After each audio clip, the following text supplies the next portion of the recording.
Născut în Iordania, Muhammed Muheisen este un fotograf multipremiat, cunoscut pentru capacitatea sa unică de a surprinde emoțiile și povestea din spatele fiecarei imagini. Cu o carieră de peste 2 decenii, el a documentat unele dintre cele mai dramatice momente din istoria recentă, inclusiv crize umanitare și conflicte internaționale.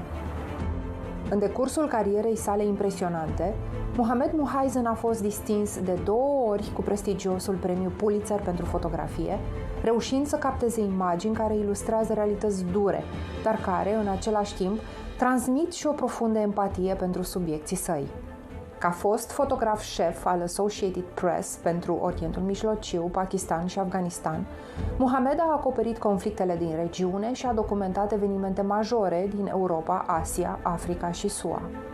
A petrecut 4 ani în Pakistan, iar în ultimii ani a documentat criza refugiaților din Europa, munca sa axându-se recent pe problema minorilor, refugiați neînsoțiți, în acest sens realizând o serie de reportaje pentru revista National Geographic. Muhammed Muheisen documentează criza refugiaților din întreaga lume de peste un deceniu. Este fotograf National Geographic și fondator al fundației Everyday Refugees, iar fotografiile sale au fost publicate în cele mai importante publicații internaționale și expuse în galerii din întreaga lume. Într-un interviu exclusiv condus de Renaud, expert în dezvoltare personală, doamnelor și domnilor, Muhammed Muheisen. Muhammed, it's been a pleasure looking at your photo exhibition bearing witness here in Bucharest. What you've achieved through your photography is truly remarkable. But what do you call yourself when you meet people? I mean, I saw your website, you got multiple titles, but what do you call yourself? I'm a storyteller who deeply believes in the power of photography as a force for good. Storyteller? Yes, sir. And on top of that, of course, a human being. Okay.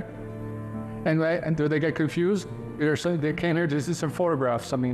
I mean, what is a storyteller? Somebody who tells stories, and in my case, it's through pictures.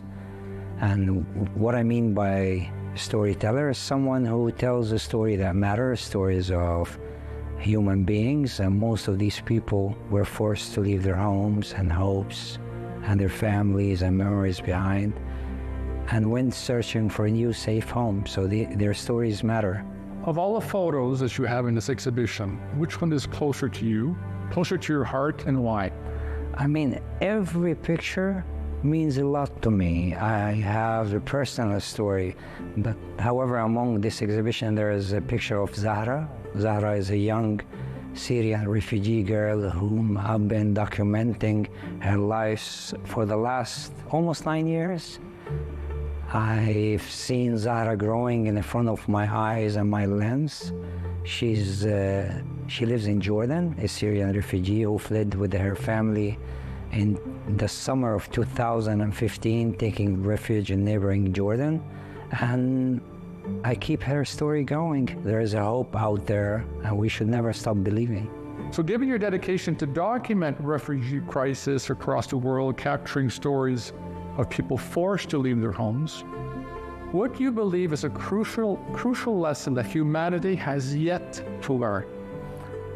Sympathy, feeling each other's pain, realizing that there is a world outside our world. Sometimes I travel to places and people has no idea what's happening outside their homes.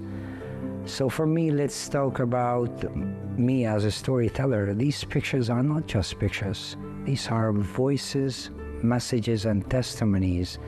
And I always aim to spread awareness, change stereotype, but most important is raising the voice of these people that are photographs.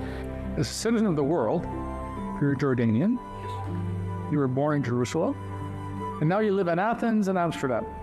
How many languages do you speak?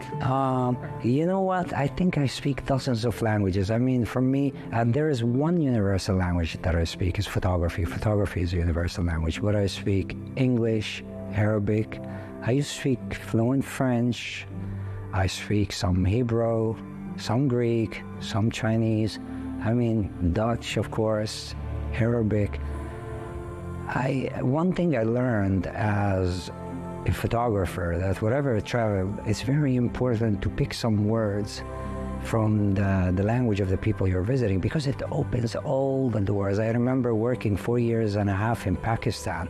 I didn't speak Urdu, I didn't speak the language, but there was always that gesture when you say Salaam Alaikum, you know, everybody opens their door for you.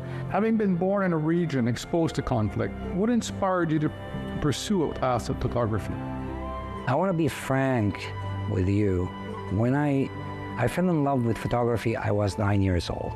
And my grandmother had this magical box, I would call it. It's a small box called a Polaroid camera. You press a button, piece of paper comes out documenting that exact moment, and it lives with us the rest of our life. So I fell in love with photography. I found a best friend, a passion, a hobby, and I started taking pictures of trees and natures and colors, you know, just like any kid who opened his eyes. Being born in a conflict region, you know, I found myself in the middle of the news.